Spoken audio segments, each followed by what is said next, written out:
नमस्कार मित्रों, एस के इंग्लिश क्लासेज में आपका स्वागत है। आज हम चर्चा करने जा रहे हैं फ्यूचर परफेक्ट टेंस के बारे में। तो यहाँ पर सबसे पहले हम इस टेंस की हेल्पिंग वर्ब की जानकारी लेते हैं।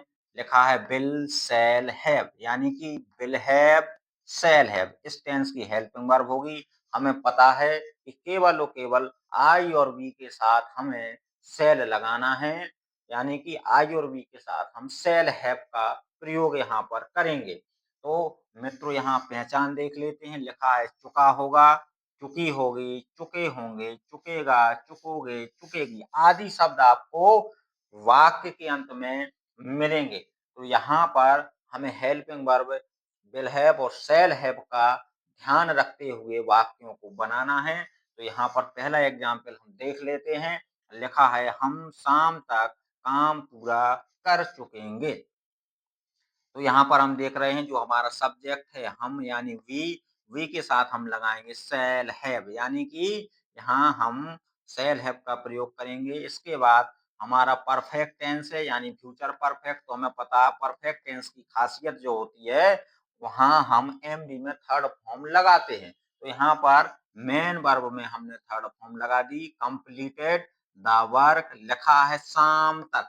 तो यहाँ तक की अंग्रेजी हम बनाएंगे बाई, इसके बाद शाम की अंग्रेजी बनाएंगे द इवनिंग। तो वाक्य हमारा बन जाएगा we shall have completed the work by the evening.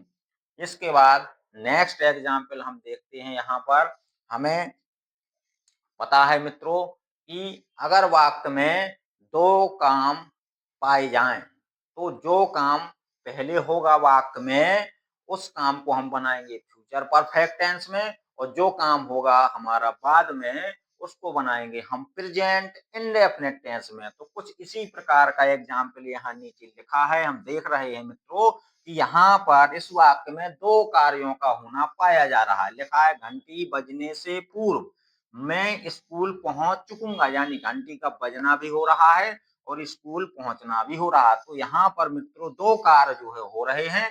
तो हमें यहाँ इस वाक्य को ध्यान पूर्वक पढ़ना है। जो काम हमारा पहले होगा उस काम वाले वाक्य को हम बनाएंगे फ्यूचर परफेक्ट टेंस में, और जो काम बाद में होगा उसको बनाएंगे हम प्रेजेंट इंडेफिनिट टेंस में। तो लिखा है घंटी बजने से पूर्व मैं स्कूल पहुंच चुकूंगा। तो ये वाला काम आपका इस वाक्य में पहले हो रहा है, इसलिए इस वाले वाक्य को हम बनाएंगे फ्यूचर परफेक्ट टेंस में, और ये वाला वाक्य हमारा बाद में मतलब बनेगा, यानी कि इसमें काम बाद में हो रहा है। तो इस वाक्य को हम बनाएंगे प्रेजेंट इंडेफिनिट टेंस में। तो इस वाक्य को हम बनाएंगे सबसे पहले मैं स्कूल पहुंच चुकूंगा। तो वाक्य हमने बनाया है ये फ्यूचर परफेक्ट टेंस में। I shall have reached the school, इसके बाद पूर्व यानी पहले तो बिफोर आ जाएगा। यहाँ पर लिखा है घंटी बजना, तो यहाँ पर आएगा द बेल रिंग्स, एस और यहाँ पर लग जाएगा क्योंकि हमें मित्रों मालूम है प्रेजेंट इंडेफिनिट टेंस में हम मेन वर्ब में एस या एस का प्रयोग करते हैं, कर्ता अगर एक वचन का है। अगला एग्जाम्पल यहाँ पर देख लेते हैं। लिखा है अध्यापक के आने से पहले हम अपना पाठ याद नहीं कर चुकेंगे। तो यहाँ पर मित्रों इस वाक्य को हम पहले बनाएंगे, यही काम आपका पहले माना जाएगा।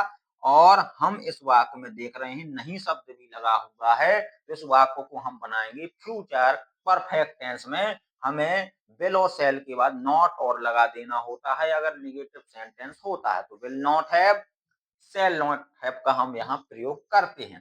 तो यहाँ एग्जाम्पल है हमारा अध्यापक के आने से पहले हम अपना पाठ याद नहीं कर चुकेंगे। वी शैल नॉट, तो हमने मित्रों यहाँ नॉट लगा दिया है। इसके बाद हैव, लर्न की थर्ड फॉर्म लगाएंगे लर्नड।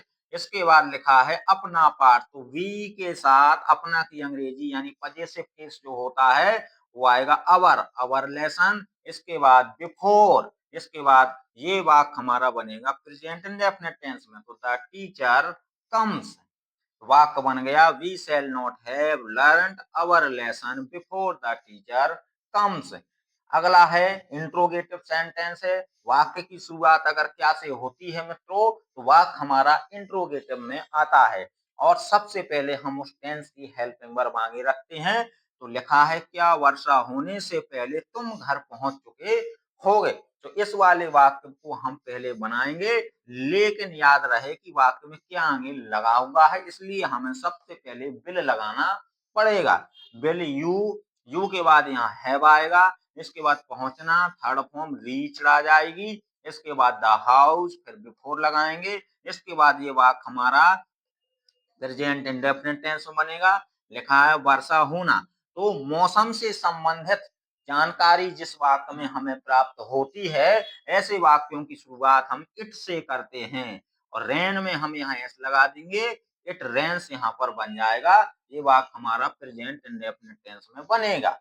अगला एग्जाम्पल है, यहाँ पर मित्रों लिखा है गाड़ी चलने से पूर्व यात्री स्टेशन कब पहुंच चुकेंगे। तो मित्रों हमें पता है वाक्य में लिखा हुआ है कब, तो हमें इस कब की अंग्रेजी को ही सबसे पहले आगे रखना है। तो यहाँ पर हमने लिख दिया मित्रों व्हेन सबसे पहले। इसके बाद हमें पता है क्वेश्चन वर्ड के बाद तुरंत ही हम हेल्पिंग वर्ब का प्रयोग करते हैं, व्हेन विल द पैसेंजर्स। इसके बाद यहाँ हैव लगाएंगे, रीच की थर्ड फॉर्म आ जाएगी रीच द स्टेशन। इसके बाद पूर्व की अंग्रेजी बिफोर आ जाएगी, गाड़ी चलना यानी गाड़ी का चलना यानी स्टार्ट होना गाड़ी का। तो यहाँ पर गाड़ी चलने से पूर्व, तो यहाँ पर जो वाक्य हमारा बनेगा गाड़ी का चलना वो बनेगा प्रेजेंट इंडेफिनिट टेंस में। तो द ट्रेन स्टार्ट में हम यहाँ एस लगा देंगे, क्योंकि ट्रेन एक वचन है, तो यहाँ पर हमें एस मित्रों लगाना ही पड़ेगा। तो आज के वीडियो में हमने मित्रों जानकारी ली फ्यूचर परफेक्ट टेंस के बारे में। तो यहाँ पर एक वाक्य हमारा प्रेजेंट इंडेफिनिट टेंस में बन रहा है और एक वाक्य हमारा बन रहा है फ्यूचर परफेक्ट टेंस में। तो हमें केवल और केवल ये ध्यान रख करके वाक्यों को बनाना है कि जो वाक्य हमारा जिस वाक्य में काम पहले हो रहा है उसको बनाएंगे फ्यूचर परफेक्ट में, और जिस वाक्य में काम बाद में हो रहा है उसको हम बनाएंगे प्रेजेंट इंडेफिनिट टेंस में। बाकी यहाँ हम हेल्पिंग वर्ब को पढ़ते चले आ रहे हैं। विल शैल तो लगाना ही लगाना है। जो भी टेंस हमारा आगे आएगा, जैसे हमने कल टेंस पढ़ा था उसमें जो है विल और शैल के साथ हमने बी लगाया था, यानी फ्यूचर कंटीन्यूअस टेंस में विल बी शैल भी लगाया था। आज हमने फ्यूचर परफेक्ट टेंस की चर्चा की, तो विल शैल तो यहाँ पर भी दिया गया है, लेकिन यहाँ पर हमने विल शैल के बाद हैव लगाया है। और आई और वी के साथ मित्रों हम केवल और केवल शैल का प्रयोग करते हैं। तो यहाँ हम आई और वी के साथ सेल हैव का प्रयोग करेंगे। आज के वीडियो में हमने फ्यूचर परफेक्ट टेंस की चर्चा की। आज के वीडियो में मित्रों इतना ही पर्याप्त है। मिलते हैं अगले वीडियो में अगले टेंस के साथ, तब तक के लिए नमस्कार मित्रों।